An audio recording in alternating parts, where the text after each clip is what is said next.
Hello Violists! Aria and Lauren here of the Tallā Rouge Viola Duo as AVS Artists in Residence for the months of March and April. Today we are going to be diving into some discussions surrounding something special that we share as violists, arranging and commissioning. Arranging and transcribing great works of music for the viola has been a common trend among violists, a trend dating back to like OG viola superstars, Lionel Curtis, William Primrose. You know, arranging is so part of the violist culture that many of today's major competitions for young violists dedicate a round to personalized arrangements. So, here are some tips we have learned along the way to make transcribing or arranging just a little bit easier as you consider bringing new life to an old work. Before we even get started with the arranging process, Lauren and I both dig deep into the duo repertoire by listening a lot to different pieces for any instrumentation. When we find a few works that we feel like they could be a good match for our ensemble, we dive deeper into the scores to assess the difficulty level of the final product. So a few important things to ask yourself: is the range of the piece manageable with minor adjustments? Will the musical lines fit the timbre of the viola or the viola duo or whatever ensemble you are trying to write this for? Will the difficulty of the finished product be learnable? And does arranging this work help in challenging or expanding the existing viola repertoire? Another question we ask ourselves is, will the arrangement we create do the original composition justice? Despite any technical difficulties that we encounter in arranging, Aria and myself both feel that our primary mission is to arrange the original composition through another medium, not to create a new piece. We both strive to capture the essence of the composer's voice while allowing ourselves some artistic license to make any changes necessary to maintain the original message of the work.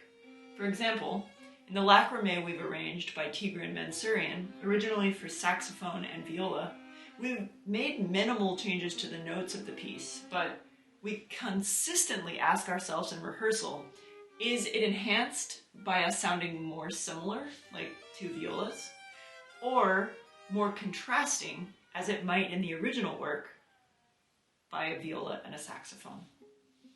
You can hear our arrangement of the Lacrimée by Tigran Mansourian on our YouTube channel at Tallā Rouge. We'll put the link in the description below. Or you can check it out in its original form with Kim Kashkashian on Spotify.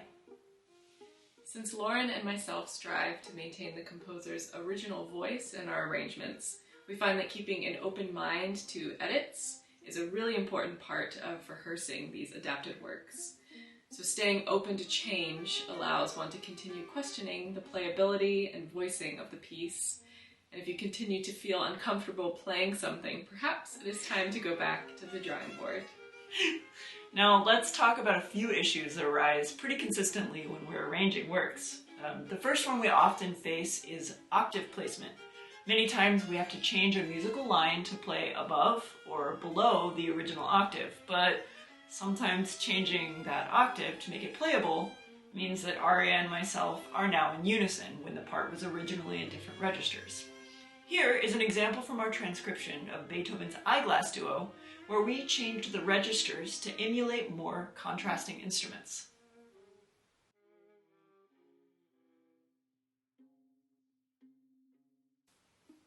Additionally, another important thing to consider when changing octaves from the original score is awkward register jumps that seem unnatural contextually in the piece.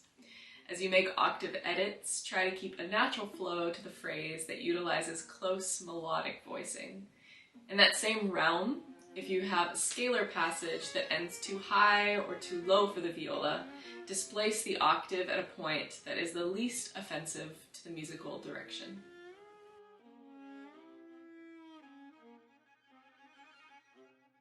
A third thing to consider when arranging is the revoicing of chords. Aria and myself typically avoid arranging works down a fifth, although this is a great way to adapt violin works for viola easily. We often feel that for our duos, the original key is an important part of the composition. In maintaining the original key, we often feel the need to rewrite chords in our arrangements, so to get a sound we're a little bit more confident will be beautiful on our instruments. Michael Tree notoriously rewrote chords in Beethoven quartets a lot, and he is hailed as one of the finest quartet violists of all time. So that means you don't need to be afraid to create a viola-friendly chord. Changing chords can sometimes improve our experience as performers, as musicians, as ensemble members, but it also can improve the audience experience of the original musical intent.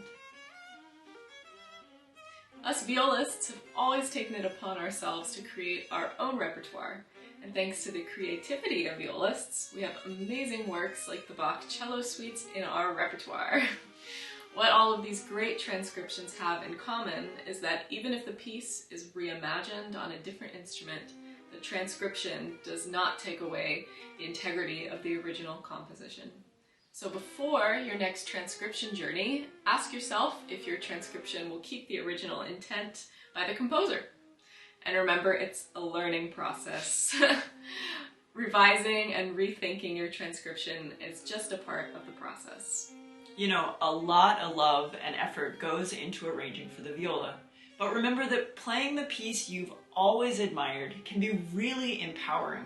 We hope that you all approach your next arranging project with curiosity and openness.